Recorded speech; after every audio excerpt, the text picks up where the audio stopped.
Hey guys, welcome back to another video here on the channel. Today behind me I have the 2025 Hyundai Palisade SEL all-wheel drive, and unfortunately this vehicle is not going to be an all-new generation for the 2025 model year, but will be for the upcoming 2026. So if you're one of those people out there that were hoping for an all-new next generation Palisade, that unfortunately is not going to be the case. Now for 2025, it is going to be mostly a carryover from the refreshed 2023 model year with just a few changes along the way. Now from 2024 to 2025, the base SE as well as the SEL did lose the auto dimming side mirrors. So if you're looking for that feature, you will have to stick with a leftover 2024 or prior model year vehicle or a higher trim level of the 2025, given that is just no longer standard equipment, which is a little bit unfortunate.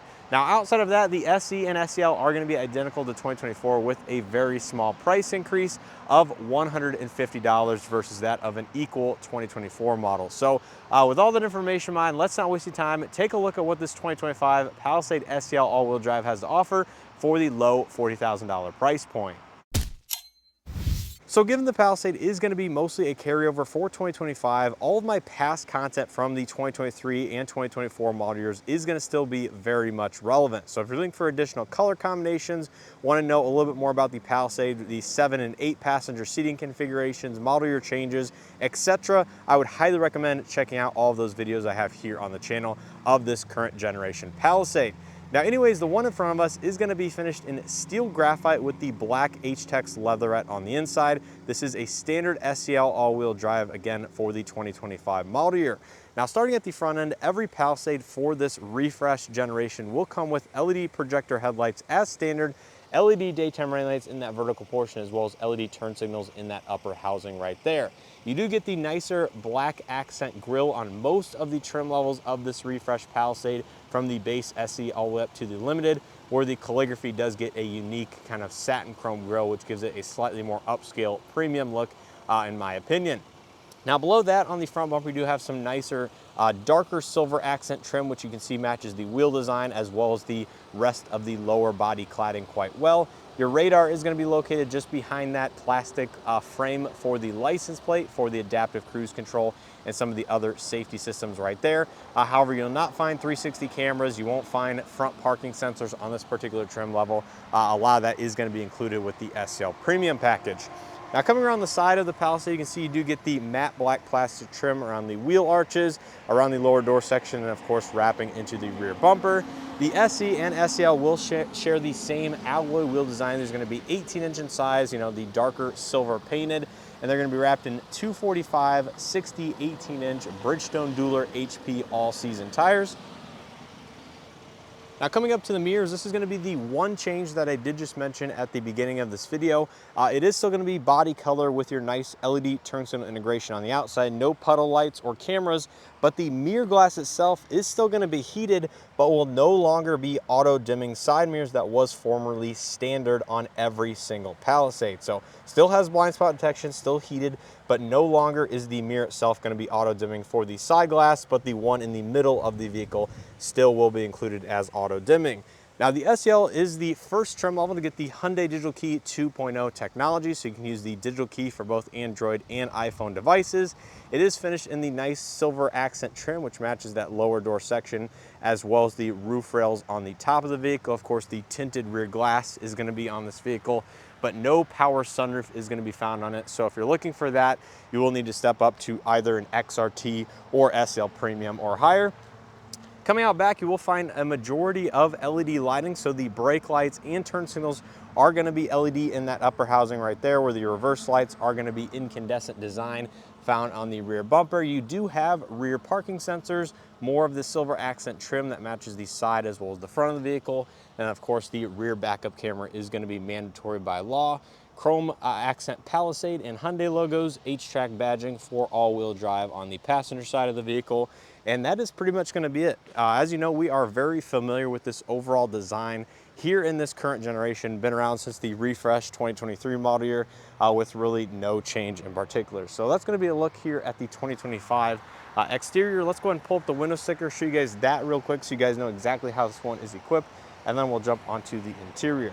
So take a look at the window sticker. The Palisade SEL is a very nice value-oriented trim level, which includes a few additional features and options over that of the base model SC, while still maintaining a very good value proposition. So the SEL, for example, is going to add the H-Tex leatherette seats, power front seats, heated front seats, second row captain chairs. Of course, you get the wireless phone charger with the Hyundai Digital Key 2.0 functionality, among a few other options. Now, this one does have a few additional accessories as well, which brings the total MSRP to $43,475, including destination. Taking a look on the interior, like I said, this one has the black H-Tex on the inside, but gray is going to be available as well. Starting out here on the door panel, you will find a good amount of soft touch materials, even though this comes in at the lower end of the Palisade lineup. So up top, you have a nice textured soft touch material, some gray accent pattern trim that runs across the door panels as well as the dashboard, some kind of nice rubberized vinyl material for the armrest as well as the back portion of the door panel, as well as silver trim around the window switches. You will have power windows, mirrors, and locks, with the front two windows being automatic up-down. Good amount of lower door storage, and then this one will have the standard 6-speaker audio system. And in fact, you no longer get the premium audio on the SEL Premium, as that was the one big change for that trim as well. So if you're looking for the premium audio system, you will have to get a limited or a calligraphy for 2025. Coming to the driver's seat, this is going to be a power driver's seat with two-way power lumbar. H-Tex material with the white accent piping on the outside. Very nice, soft, plush material. I really do like it. I like this pattern that they have at the very top of the seats themselves. And of course, there is a look at the dashboard. So here in the interior of the SEL, it's going to be very similar to that of a 2023 or 2024 model year in this current generation. So if you've seen some of my other videos or other videos out there on YouTube, it is going to be pretty much a carryover. So the SEL gives you the more basic digital cluster found in the Palisade lineup, which is a 4.2-inch color display in the center with the fixed in place digital elements on the left and right hand side for your speed and tachometer, fuel level, as well as coolant temperature at the bottom. And then the display is going to be controlled here on the right side of the steering wheel. So pressing some of the buttons, you can cycle through different pages for your safety systems. You have your auto stop timer, your driving range for trip information. Then you have your navigation, as well as your all-wheel drive, as well as TPMS settings, among a few other options. So overall, still a very nice kind of basic display, but the SEL Premium and higher will give you the nicer configurable digital cluster, which is also going to be about 12.3 inch in size. Coming back to the steering wheel, this is going to be leather wrapped, not going to be heated, unfortunately, but you do have nice silver accent buttons and controls. On the left side, you have your audio multimedia controls, and on the right side, you have your smart cruise control, lane follow assist, things like that as part of Hyundai's safety suite. On the back side, you have your paddle shifters for the 8-speed automatic transmission, automatic headlights, auto high beam assist. Unfortunately, no rain sense wipers on this particular vehicle, but that will be found on those higher trims. To the left of the steering wheel, you have your gauge dimming, tow haul mode as part of the all-wheel drive Palisades, traction control off, power liftgate, as well as your electronic parking brake. Coming over here to the main infotainment system, this is going to be the standard 12.3-inch display. It is going to be HD resolution, has built-in navigation, and unfortunately with that does not support wireless Android Auto and Apple CarPlay. So this is one of the last Hyundai vehicles for 2025 to feature wired connectivity only. I'm assuming that will likely change for the next generation, as it will get the more updated CCNC connected services and hardware inside the vehicle. But still, even with that being said, it is a very nice display. It has built-in navigation, Sirius XM, AM, FM, USB, Bluetooth inputs as well. And of course, you do have the Hyundai driver profiles up there via the BlueLink Plus subscription service, which is free for the lifetime of the first owner. Hyundai is carrying over that feature, which I think is very, very nice. Coming down below, you do have a lot of hard touch physical buttons inside the vehicle, which I really do appreciate. So volume, tune, all of your shortcuts for the audio multimedia, dual zone automatic climate control in the front, and then you do have a single zone automatic for the rear occupants, push button gear selection, auto hold, heated front seats. You have your drive mode select as well as your center differential lock for that all-wheel drive system.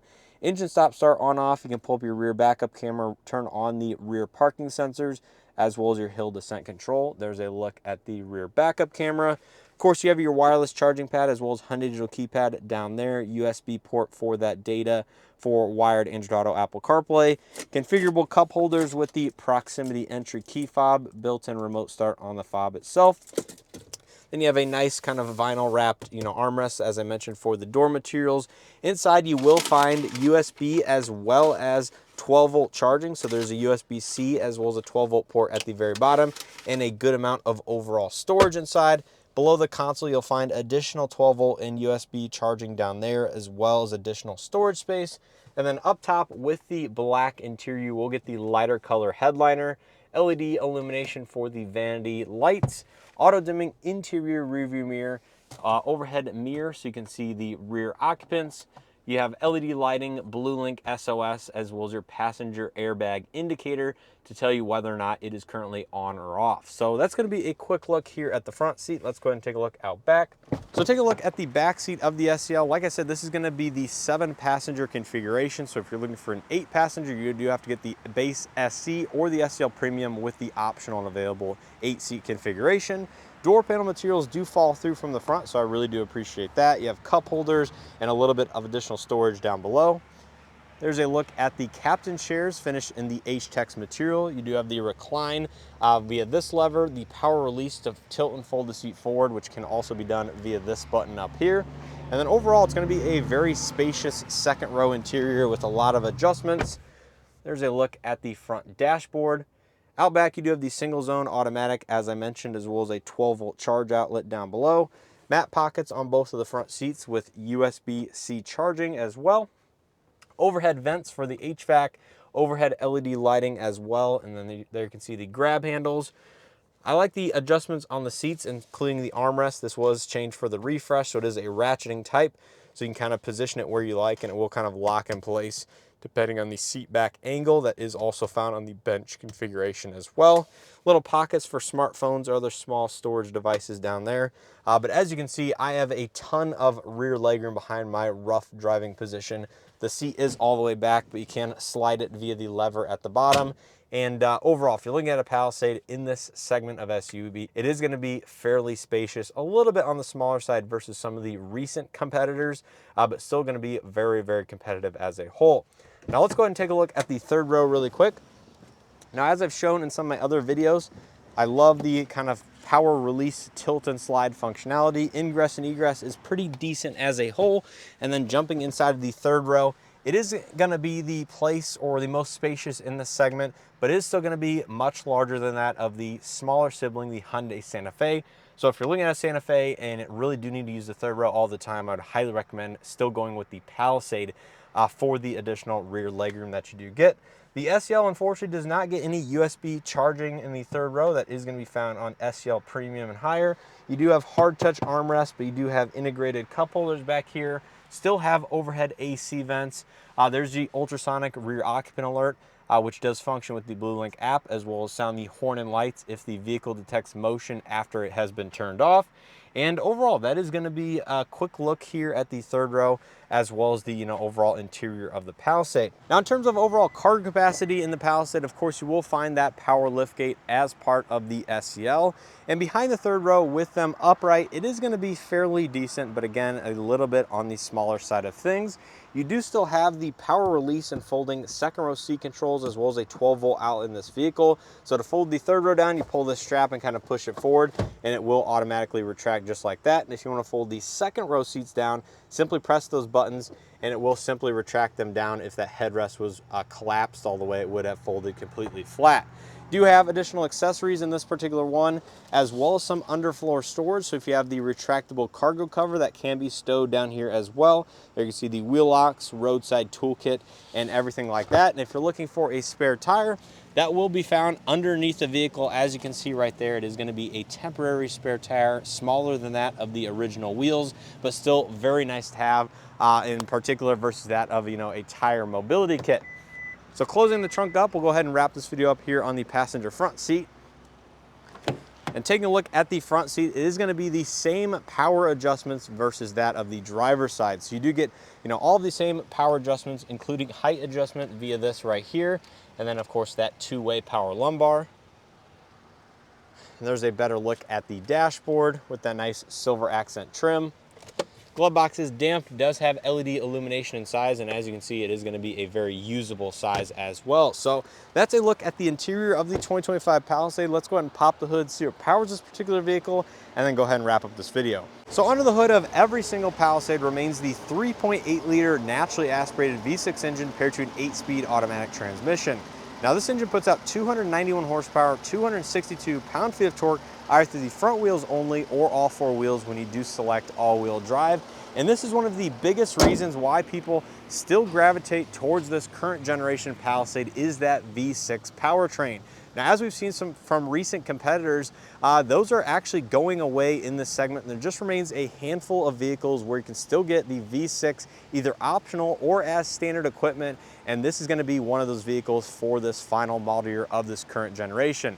Now, who knows if they will carry over the V6 as either the standard or optional powertrain in the next iteration, but I do expect some sort of turbo, either hybrid 4-cylinder or just a turbo 4-cylinder to be an available option in terms of its powertrain configurations. But either way, this remains available with the V6 as standard equipment for the 2025 model year. Tows up to 5,000 pounds when properly equipped, and sure doesn't get the best fuel economy out there, but I've heard people being fairly, reasonable out on the highway. You can achieve at least the EPA figures, if not maybe just do a tad better. So that's going to do it here for this video on the 2025 Palisade SEL. I know this vehicle is pretty much identical to that of a 2023 or 2024, but I'm going to make these videos, hopefully keep them a little bit on the quicker side for anybody searching for 2025 information.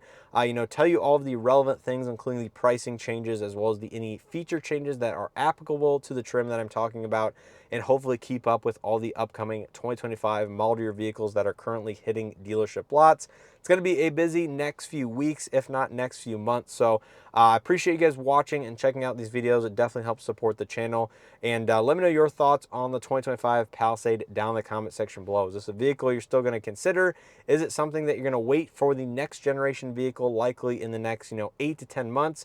We will likely know more about it even before then, but should be available maybe sometime in that roughly 10-month range or so from when I'm making this video. And we'll be interesting to see what they do with the Palisade in the next generation vehicle as well. Now, like I said at the beginning of this video, check out some of my other Palisade videos if you guys are curious and want to know more about the current generation.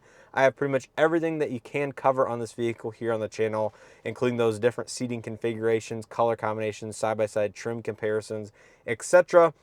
And if I have time and if I'm able to, I will try to recreate some of those if it seems, beneficial to you guys and you guys enjoy watching them. But anyways, I appreciate support here on the channel. If you guys enjoyed this video, hit that like button, subscribe if you haven't already.